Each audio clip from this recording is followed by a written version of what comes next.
I was like, my jaw was on the floor. Could not believe it.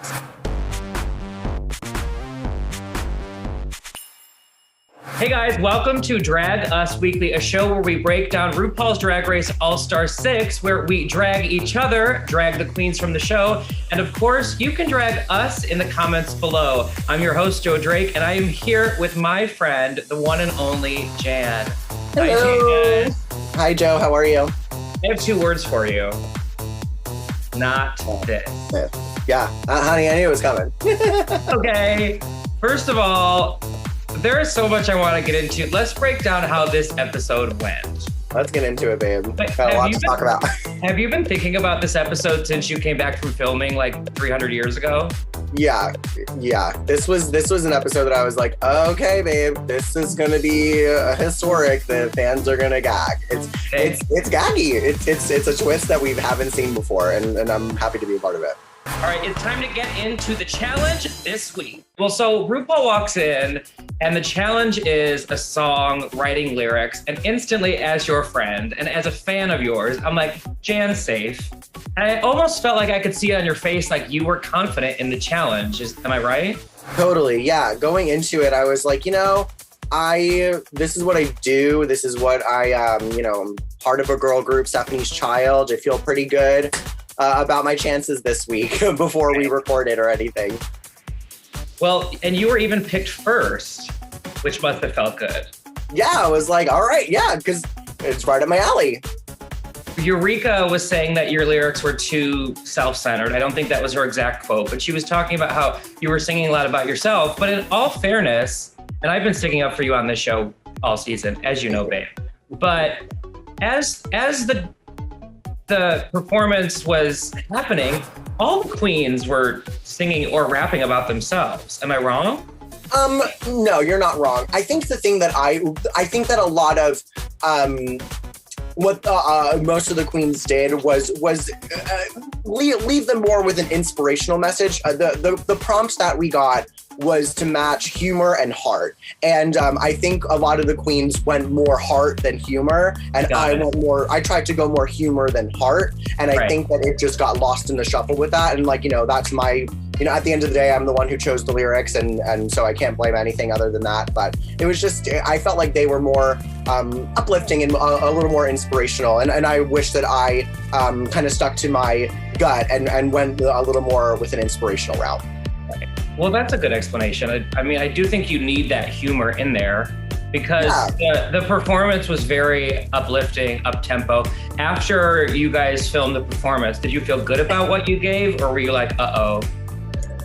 When I heard the track for the first time, I was like, okay, not looking good for the girl this week. No, I was not expecting to be in the top. Let's just say that. With the performance element of it, I was like, while I'm not thrilled with my lyrics for this one, I do feel like I did a great job in the performance. I did all the choreography wonderfully. My team was really, really fun to work with. And so I didn't know how it was going to shake up and shake down, but, I felt good in the performance element of it. All right, let's move on and talk about this week's runway. Before I ask you your favorite look and your least favorite look, was there a run-in backstage with Ginger? Because there was a similar silhouette. Yeah, when we were getting ready, we were both like, hey, babe, I see you. Come on, J-Lo. And so there was, but we were like, let's embrace it and let's just enjoy it together. Me and Ginger have been on the same have really just been on the same wavelength this competition, and she's become a really good friend of mine. And so I was like, of course we're synced up for this runway, and it was fun for sure. Definitely, I loved it because I've noticed the friendship. Did it start in All-Star 6, or did you guys meet before this? No, it started at All-Star 6. I mean, to be honest with you, I really did not know most of the girls before this.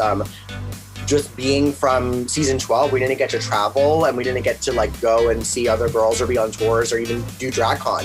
So I really did not know most of the girls going into it, but Ginger is definitely a friend that I'm very grateful to have made during the competition. With that being said, did you feel a little bit like a rookie and maybe not worthy to be there with some of these more seasoned pros? Were you like, oh, No, I knew that I knew that there was going to be really amazing talent going into it when I accepted the offer. And I do think that although I've been doing this for a short amount of time, I belong in the room with them. I think of myself as a good performer. You know, people might say that, you know, that could be a little delusional, but I feel like if you're not going to be a big supporter of who you are and what you believe in yourself and how you came to be and what you have to offer, then who else is going to support you? So I kind of was like, you know what, I can be intimidated by these queens, or I can learn from them and rise to the occasion. And that's the way I chose to see it. Definitely. All right, let's get back to the runway. Aside from what you brought, which was gorgeous, I love it. Thanks. Who was your favorite look? Oh, this was a fun one. It's tough, I think, but for me, it's gonna have to go to either Trinity or Kylie. Those were my two standouts for sure. I love that Trinity went with the red and the feathers and like kind of paying homage to the look that she went home in on season 6. And then Kylie, I mean, just like, come on. Kylie has been looking stunning on that runway. Yeah, because she is stunning inside and out. Are you kidding me? This is unbelievable. Could not be like more gorgeous. It's insane. And did you all gag when Michelle was like, I love your green hair? Yes, we were all like, wow, this is a really big a change for you. I'm so happy we're seeing the versatility. Literally. All right, let's get shady just for a little bit. Who was your least favorite look? Unfortunately, I think Erika's was my least favorite look. I liked the concept, but it just was not my favorite in terms of execution in the lineup that day. Definitely. After you heard, I would tend to agree, and she's another friend of mine. I love her. Yeah, love the girl. Okay, after you, because I know that you guys are pals, after you heard her talk about your lyrics, are you a little annoyed with her right now? What's the story? No, because at the end of the day, she didn't pick my lipstick. She didn't. So I think that's just a good. I think that's probably just a good sign as to how things can go on the show and how things can be perceived and everything. No, I'm not annoyed. I like I said earlier, like, you know, some girls chose to do a little more heart. I chose to go in a different direction. And so I understand why it seems that way. All right, now let's move on to see which queen came out on top. All right, well, let's get into the top queen of the week, because it, of course, was Trinity K. Bonet. She had an amazing performance, an amazing look. Do you think she deserved it? Oh, totally. Yeah. And something that you really did not get to see as much of, and Pandora touched on it, was she was very, you know, she went in with the choreography for our team, and she really helped facilitate all of that and making our team as cohesive and as good as possible. We all had different colored looks. We tried to go with pink and purples, and Trinity did not have anything in that that color scheme. So she made that look that she wore in the challenge, like for this specific reason. So she really went above and beyond, and I'm so proud of her. All right, where there's a top, there's a bottom or two. Do you agree that it should have been you and Pandora? I do agree. I do agree with that for sure. I thought that this was a really great challenge, and I loved the girls' lyrics. Again, I think me and Pandora were doing something just a little bit different, and by a little bit, I mean different than the other girls. And I think that you know, sometimes can be a good thing to stand out. And I think that this week it just was not a good time to stand out in that way. How did you feel backstage when Pandora kind of broke down to the other girls? I was sort of like, oh, she might get the sympathy vote, because those were some real tears, no? Totally. Oh my God. Yeah. I mean, it's just a really hard competition. It's a really hard thing to go through. I loved that we got to see that side of Pandora, because, you know, we haven't really seen that breakthrough moment of her being like, you know, it's taken me so long to learn to really love myself. And Pandora's a lovely person, and I look up to her. Just she likes to have a good time. She likes to be there and be in the room and to make everyone laugh. And you know, just to see her be sad about that was really really sad, but it touched my heart, because, you know, you can see that she's a beautiful person. And, you know, I feel like we unfortunately haven't gotten that much of that side of Pandora this season, but it's there, and I'm happy that we got to see it finally. Yeah, she's been pretty quiet, and even admittedly quiet. Why do you think that is? I think that it could be a good strategy too. I mean, clearly when I'm talking too much, it does not work for me. So maybe Pandora had it right all along. I think that it could be strategy to just, lay low and not get caught up in the drama and not get caught up with all the, crazy personalities that are in the room, because, you might feel like you have to amp yourself up each time. And I love that Pandora is aware of that for herself. She's like, I am a little more introverted than the other people, but that's who I am. And I'm not going to try to be somebody that I'm not. And finally, it's time to chat about this week's lip sync. All right, well, let's move on to the lip sync because we find out that the assassin this week is the one and only Alexis Mateo. Bam. They have a fantastic lip sync. Do you think that Alexis deserved to win it over Trinity? I do. I do think that Alexis did deserve it. I was gagged at Alexis. I have to be honest with you. The lip sync was close for sure. Yeah. The wig unfortunately happened for Trinity, and I don't like to be like, that happens. That happens to all of us, and so I don't want that to take away from that. But Alexis, she came out in that gown, and when she took that dress off, I've really never seen Alexis go the hell off like she did, and when she was right, I was like. My jaw was on the floor, could not believe it. So in my mind, when she took that off and started really cutting it up, I was like, oh, okay. In my opinion, she's a really secret lip sync assassin because you don't expect it when you look at her for some reason. And then she goes there and you're like, oh. I was gagged. Shout out to you, Miss Mateo, because that was everything. All right, so the moment everyone is likely talking about as we speak is this. Wait, what? It's a tie. What? Okay, well, for the first time in Drag Race history, we have a group vote tie. What went through your head as lipsticks were coming out of her bra?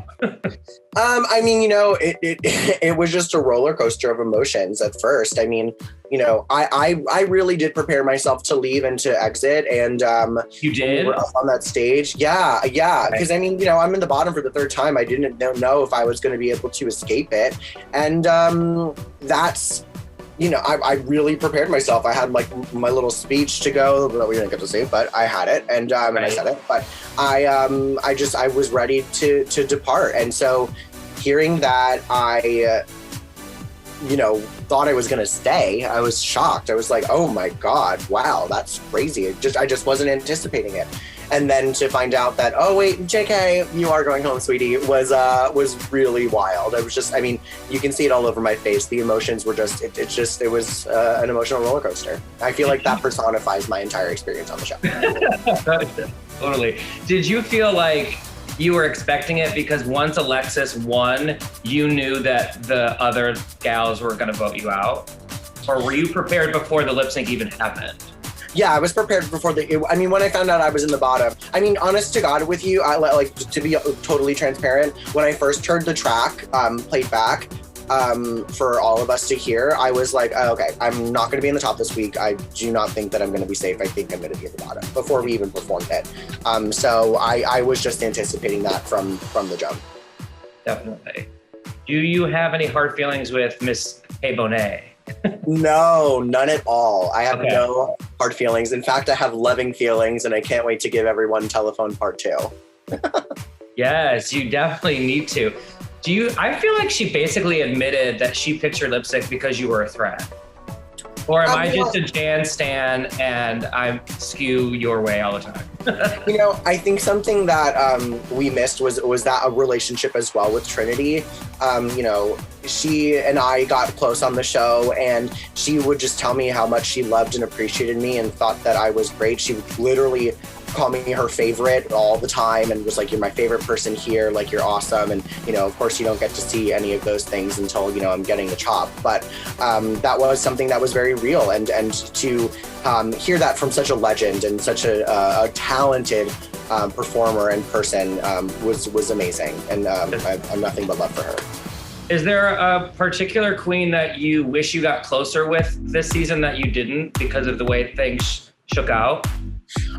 Honestly, I do feel close with the girls, and I have a good relationship with all of them. If anyone, I wish that I could, be closer to the girls and see the girls more when we're doing press and promo.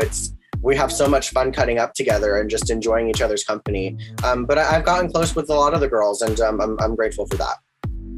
All right, I've been asking all the girls. No one's giving me a damn answer. I know you probably can't either, but what the hell is this game within a game twist something? The game within a game is actually me seeking therapy, and that's the game to find a good therapist that fits. So I do have your answer for you. And we follow Jan's journey about being too peppy. We find if she's not peppy enough. Yeah. Are you seeing the fan theories online about the game within a game? No, I actually haven't. I've been, as I like to say, anti-phone these days. So I have not seen anything. One of the ones I've seen that I find hilarious is they say the game within a game has already been happening, and it's you guys playing rock, paper, scissors in the workroom. Absolutely. And Ginger still does not get the win. That is a great theory. I love the fan fiction, honey. Keep it coming. Since you are the eliminated queen this week, what do you know anything as to the way things are shaking out in the future? Or are you gonna watch just like a fan like the rest of us? I'm gonna watch like a fan just like the rest of y'all. I do not know. I did not want to know. I wanted to be surprised. Anytime I'm around the girls and we're talking, I'm like, it's not for me, honey. Don't give me anything. So yeah, I want to watch it and be gagged like everybody else. Because once I left, I was like, I'm all good. I can just enjoy this now. Definitely. Well, you know I love you. This was a gaggery of an episode. But like you said at the beginning of this chat, I think like to be a part of something dramatic like this is not a bad way to go. Like, it's memorable. Totally, yeah, and you know, I'm happy to leave on that note. I feel like I'm a very polarizing character on the show, and so why not go out with a little drama, babe? For sure. What does the rest of the summer hold for Jan? Working. I'm here in a Dillard doing some fun things and having a good time. We're working on, you know, projects. We're working on music. We have some brand deals. We're traveling. We're working. We're seeing the kids live. And just enjoying time with my friends and my family and doing all that. She's booked and blessed. You know, she's booked and blessed, and I'm very grateful for that. I'm very grateful for that. Well, I love you, and we'll hang when you get back to New York, okay? Sounds good. I'll be back in a couple of weeks.